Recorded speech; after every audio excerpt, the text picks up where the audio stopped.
England దేశంలో యేసయ్య సువార్త ప్రకటన చేయాలి. నేను కుంటోడిగా ఏం చేయాలా? ఆడేం చేశాడంటే ఇలాంటి పేపర్లు రాస్తున్నాడు. యేసు ప్రభు వాక్యాలు రాస్తున్నాడు.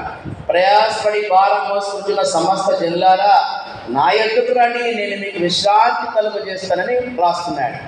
మరలా మరొక పేపర్ మీద దేవుడు లోకమునెంతో ప్రేమించెను. అలాగా దేవుని యొక్క వాగ్దానాలు రాసి ఆ బిల్డింగ్ మీద నుంచి కిందకి వేస్తూ ఉంటే ఒక యవ్వనస్తుడు తనకు నెమ్మది లేక కారులో ప్రయాణం వెళ్తున్నాడు. సూసైడ్ చేసుకోవడానికి, ఆత్మహత్య చేసుకుందామని వెళ్తున్నాడు. వెళ్తా ఉంటే ఆ కారు ఆ యొక్క మిర్రర్, ఆ యొక్క అద్దం మీద పడింది. వాక్యం పడింది. ఏంట్రా చూద్దాము అంటేని ఆయన ఆత్మహత్య చేసుకునే కుర్రాడు ఆపి ఆ యొక్క వాక్యం చదువుతున్నాడు. నన్ను ఎవడు విడిపించు. ఏంటిది? నన్నెవడు విడిపించును. ఇదేంట్రా నన్ను విడిపించేవాడు ఎవడు ఉన్నాడని చెప్పేసి చదువుతా ఉంటే దేవుని యొక్క వాక్యం ఉన్న దాంట్లో దేవుడు లోకం ఎంతో ప్రేమించను, నన్ను ప్రేమించాడు ఆ ప్రభు ఎవరైనా చెప్పేసి చదువుతూ ఉంటే ఇంకా ఎక్కువ చదువుతూ ఉంటే చివరికి యేసు ప్రభుని గురించి తెలుసుకున్నాడు. దేవుని స్తోత్రం చెప్పండి. హల్లెలూయా. యేసు ప్రభు గురించి తెలుసుకొని ఆ యొక్క కరపత్రిక చదువు ద్వారా రక్షించబడి ఆయన గొప్ప భక్తుడిగా మారిపోయాడు. కారణం ఎవరు? కుంటాడు. ఎవరు వాడు? కుంటివాడు దేవుడి సువార్త ప్రకటించలేడు కదా, 2 కాళ్ళు లేవు. అక్కడి నుంచి పట్టుకులు వేస్తూ ఉన్నాడు. మన దేవుడి కృపను బట్టి 2 కాళ్ళు 2 చేతులు అందరూ బాగానే ఉన్నాయి.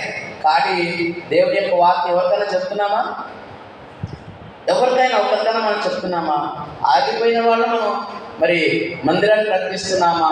మనం ప్రయాసపడాలి. లేకపోతే ప్రభు దినాన్ని అంటాడు, మన ముఖం మీద ఉమ్మివేస్తాడు.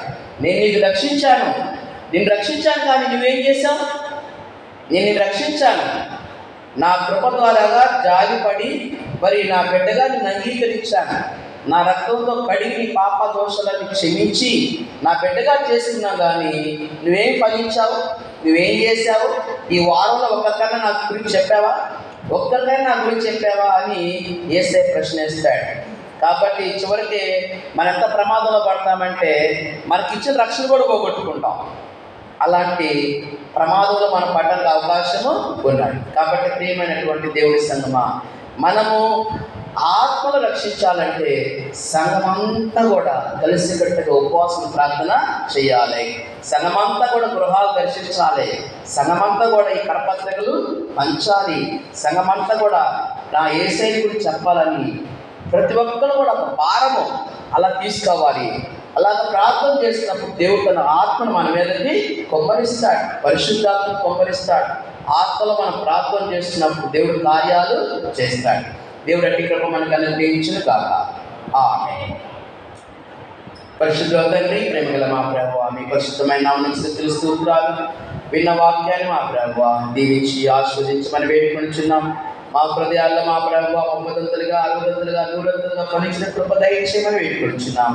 సంఘము ఎలాగా ఆత్మను సంపాదించాలనేటువంటి అంశాన్ని గురించి మీరు మాకు తెలియజేశారు. మీ స్తోత్రాలు, వందనాలు.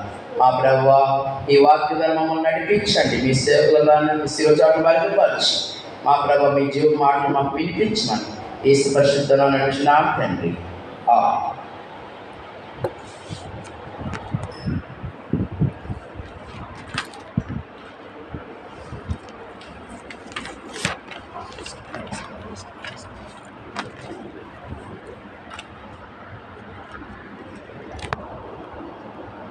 ప్రభువుకు ప్రియమైన